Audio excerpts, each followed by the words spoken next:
वरहमतुल्लाहि वबरकातुहू। हबीब मिल्लत जनाब अकबरुद्दीन अवैसी साहब, मैं अकबर भाई जब मेरे बाजू आकर बैठे तो मैंने अकबर साहब को बताया कि अकबर साहब, ये इतने सारे आपके चाहने वाले हैं, लेकिन इनसे ज़्यादा चाहने वाले ये जो स्टेज के ऊपर खड़े हुए हैं ये लोग हैं। कल महाराष्ट्र के अंदर आंधी आ जाए, तूफान आ जाए, कुछ भी आ जाए, खबर में तो मेरा अकबर ही रहने वाला है। बहुत दिनों से इंतज़ार था तुम्हें कि कब आएंगे, ये लोग आ गए। अकबर अवैसी साहब, ये चिराग को देखकर मचल रही है हवा। मेरे शहर में कुछ दिनों से बहुत तेज चल रही है हवा। बना रहे हैं किस्से जो मेरी नाकामियों के, उन्हें क्या खबर है कि रुख बदल रही है हवा।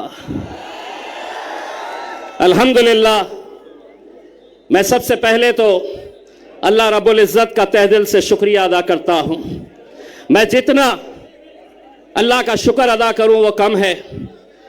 ये मोहब्बतें, ये दीवानगी, ये जुनून पिछले 10 साल से आपने इसमें कमी नहीं, बल्कि हर बार ये बढ़ती ही जा रही है। आपने मुझे मौका दिया। बैरिस्टर असदुद्दीन अवैसी साहब, अकबरुद्दीन अवैसी साहब ने मुझ पर एतमाद जताया। 2014 में एमएलए बनाकर आप लोगों ने भेजा।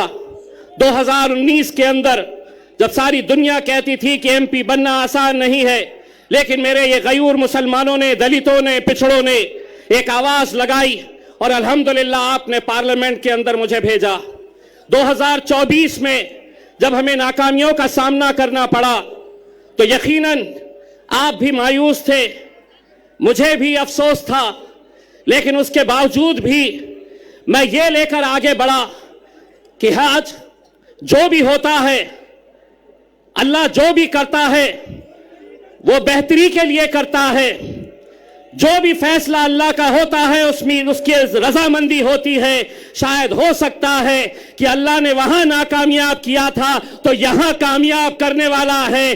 अल्लाह ने यह सोचा होगा कि बैरिस्टर असदुद्दीन अवैसी साहब पार्लियामेंट में अकेले संभाल सकते हैं। असद साहब का वो बयान आज भी मेरे मोबाइल में है, जब असद साहब ने कहा था कि मुझे अफसोस है कि मेरा बाजू इम्तियाज जलील मेरे साथ में नहीं है।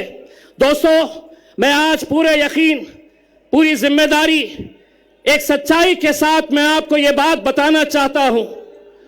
लोकसभा का इलेक्शन हारने के बाद मैंने असद साहब से कहा था कि असद साहब, मैं 10 साल यह आवाम ने मुझे अपने दिल में बसा कर रखी है, अपने कंधे पर बिठाकर मुझे 10 साल रखी है, अब किसी और को मौका देंगे। लेकिन असद साहब ने मुझसे कहा था कि इम्तियाज, आज महाराष्ट्र के अंदर जो हालात है, महाराष्ट्र के अंदर जो फिरका परस्ती है, कोई आवाज उठाने के लिए तैयार नहीं है। उन्होंने अपना हुक्म दिया कि किसी भी हालत के अंदर तुम्हें महाराष्ट्र की विधानसभा के अंदर जाकर इन लोगों की आवाज बनना है और लड़ना है हुकूमत से आंख में आंख डालकर। मेरे कायद का हुक्म सर आंखों पर, लेकिन आप वो साजिशों को भी समझिए कि जो आज एक उम्मीदवार को मजलिस को खत्म करने के लिए कैसे कैसे हथकंडे अपनाए जा रहे हैं, क्या साजिशें खेली जा रही है। नासिर सिद्दीकी साहब, जब उनके खिलाफ 2 उम्मीदवार खड़े हुए, राजनीतिक तौर के ऊपर कट्टर दुश्मन, वो एक हो गए, एक प्लेटफॉर्म के ऊपर आ गए और उन्होंने कहा कि अगर हम दोनों लड़ते रहे तो यह जीत जाएगा, मजलिस जीत जाएगी। वो जो इतने इतने हिस्सों में बटे हुए हैं, वो एक हो रहे हैं। जिसका एक अल्लाह, जिसका एक रसूल, हम कैसे बट रहे हैं? हम क्यों बट रहे हैं? कौन बांट रहा है हमें? 28 उम्मीदवार, 28 उम्मीदवार पूरे महाराष्ट्र के अंदर सबसे ज्यादा मुसलमान उम्मीदवार अगर खड़े किए गए तो वो औरंगाबाद की पूर्व सीट से, जहां मजलिस इत्तेहादुल मुस्लिमीन ने मुझे खड़ा किया है, 28 खड़े नहीं हुए, खड़ा किया गया है।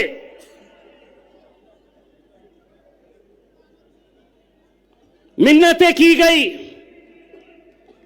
उन्हें समझाने की कि आज हालात क्या है। गाजापुर में हमारे घरों में घुसकर मारा गया, कोई आवाज नहीं, हमने आवाज उठाई। लोकसभा में वक्फ बोर्ड का बिल आया, जिन मुसलमानों ने 2-2 घंटे खड़े रहकर जिन्हें जिताया, वो लोकसभा से बाहर निकल गए। विधान परिषद महाराष्ट्र का पहली मर्तबा 40 सालों में एक भी मुस्लिम एमएलसी, एक भी मुस्लिम विधान परिषद के अंदर नहीं भेजा गया। रामगिरी जब हमारे हुजूर के खिलाफ, नबी करीम सल्लल्लाहु अलैहि वसल्लम के खिलाफ गुस्ताखी करता है, कोई नहीं, कोई नहीं, कोई नहीं आगे आया। अरे हमारा वजूद, हमारी पहचान, हमारी शिनाख्त, हमारी जिंदगी जिसके लिए कुर्बान है, उसके खिलाफ गुस्ताखी हो रही है, तो भी हम अपनी नफरत की राजनीति में बटे हुए हैं। लोग समझते थे कि वो बोलेगा और हम सुन लेंगे, वो कोई और होंगे सुनने वाले। इम्तियाज जलील नहीं सुनेगा, तुम्हारे बाप से आंख में आंख डालकर टक्कर लेगा। एक आवाज हमने क्या लगाई? अल्हम्दुलिल्लाह, पूरा हिंदुस्तान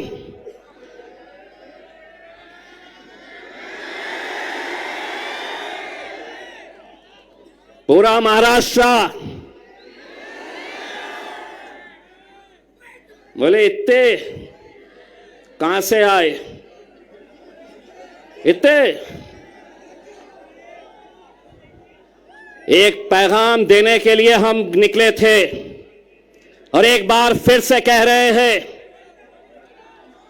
एक बार फिर से कह रहे हैं, आप हमें गाली दो, हमारे खिलाफ बोलो, हम सुन लेंगे, लेकिन हुजूर के खिलाफ अगर कोई गुस्ताखी करेगा, ईंट का जवाब।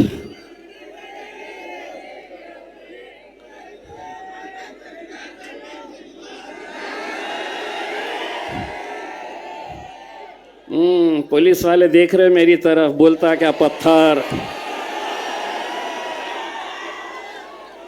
पत्थर बोलता क्या? पत्थर बोला कि केस होता मेरे ऊपर। तो मैंने भी क्या बोला? ईंट का जवाब। जिसको समझना था वो समझ गया।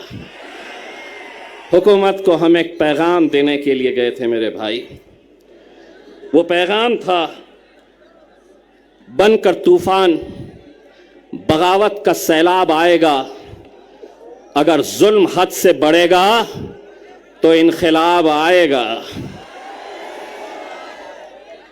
मेरे भाई, इस इलेक्शन के अंदर मुझे तो ऐसा लग रहा है कि जितने मुसलमान उम्मीदवार खड़े हुए हैं, उनकी लड़ाई भाजपा से नहीं है, उनकी लड़ाई शिवसेना से नहीं है।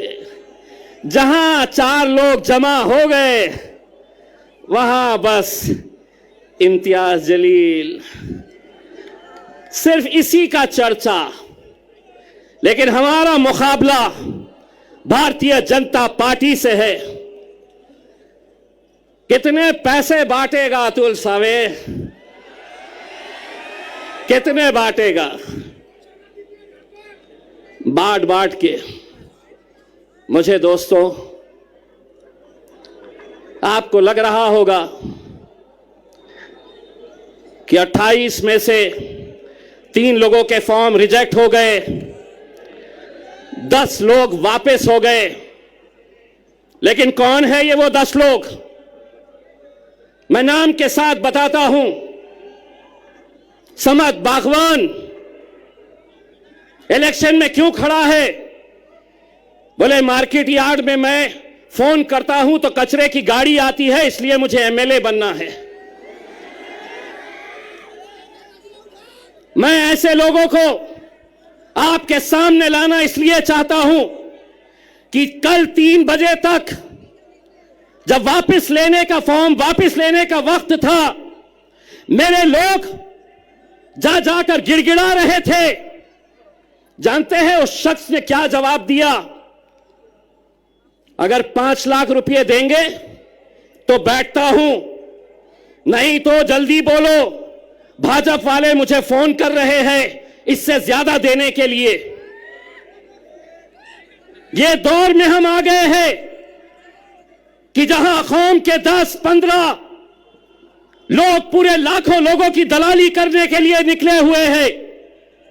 हर इलेक्शन के अंदर इलेक्शन को धंधा बना दिया गया है। बार बार 18 उम्मीदवार। मैं तो सलाम करता हूं एसडीपीआई के मेरे भाई कलीम को, जिसने खुद से कहा कि मैं बैठूंगा आपके लिए, कौम के लिए। कहां है? हाथ बताइए। मैं सलाम करता हूं ऐसे नौजवानों का।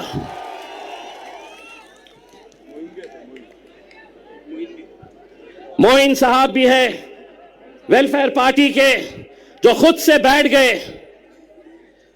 इम्तियाज जलील, जो खराब हो रहा है, मैं तो पत्थर हो गया हूं।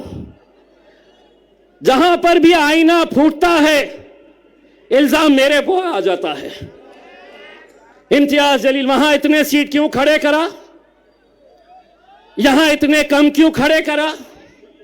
288 सीटें हैं महाराष्ट्र के अंदर।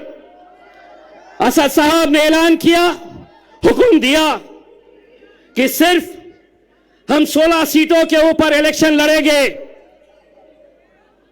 यहां पर भी मैं सलाम करता हूं ऐसे नौजवानों का जो अपने कायद के फैसले के ऊपर लब्बैक कहते हैं। और ऐसा ही सलाम मैं करता हूं मेरे छोटे भाई समीर साजिद का, जिसने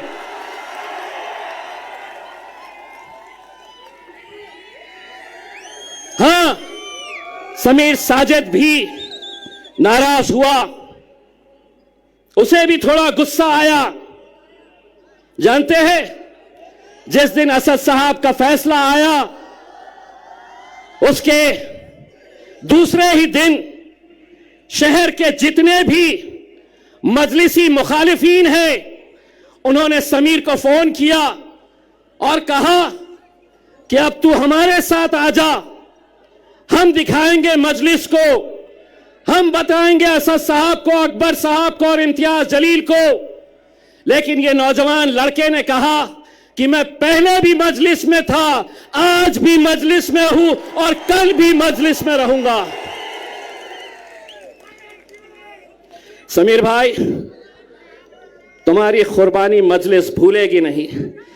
इलेक्शन जिस दिन खत्म होगा, इंशाल्लाह दूसरे ही दिन तुम्हें महाराष्ट्र की एक बड़ी जिम्मेदारी दी जाएगी इंशाल्लाह। मेरे भाइयों, कुछ उम्मीदवार आप देख रहे होंगे टिकट नहीं दिए,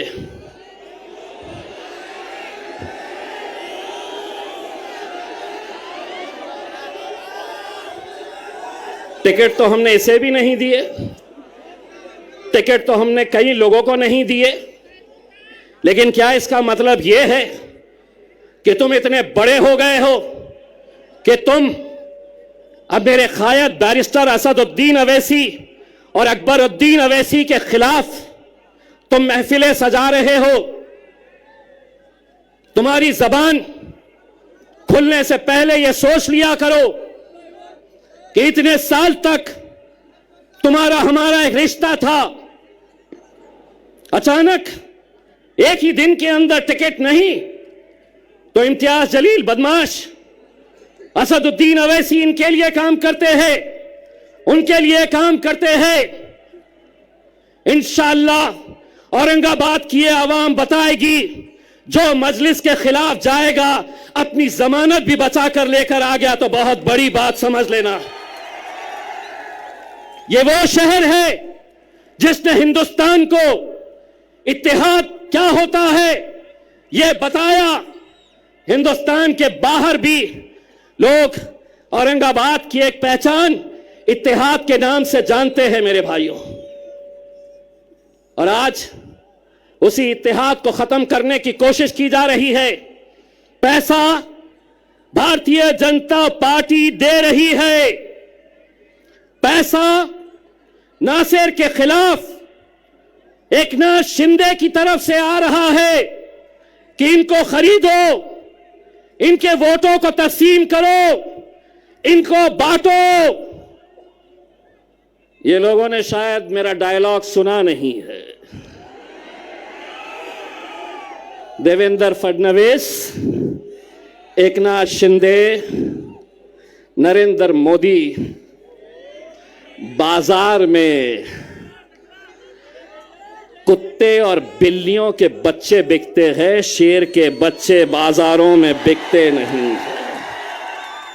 ये बाजारों में खरीदे नहीं जा सकते हैं। इसमें आज मीडिया वाले ने आकर कहा, आपको पता है औरंगाबाद की ये सीट भारतीय जनता पार्टी के लिए बहुत मायने रखती है और आपको हराने के लिए बड़े बड़े नेता आने वाले हैं।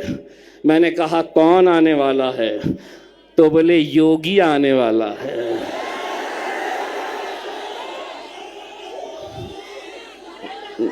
मैं बोला अच्छा टखलो, टखलो यहां पर भी, लेकिन एक बात याद रखना टखलो, भाषण के बाद कटकट गेट में आके नान खलिया खा के जरूर जाना मेरे भाई, बहुत मजा आएगा। और योगी पे क्यों खत्म, लाओ जिसको लाना है। इतनी एक बात गारंटी के साथ कहता हूं, जहां तक नजर जा रही है, देवेंद्र फडणवीस, एकनाथ शिंदे, अजीत पवार, शरद पवार, उद्धव ठाकरे, नाना पटोले, पूरे के पूरे आ जाओ, इत्ते जमा करके दिखाओ। ये अकेले किसके नाम पे आए हैं मालूम है? ये अकेले किसके लिए आए हैं? मेरा अकबर। 10 साल का इंतजार खत्म होने वाला है, पेटी बांध लो,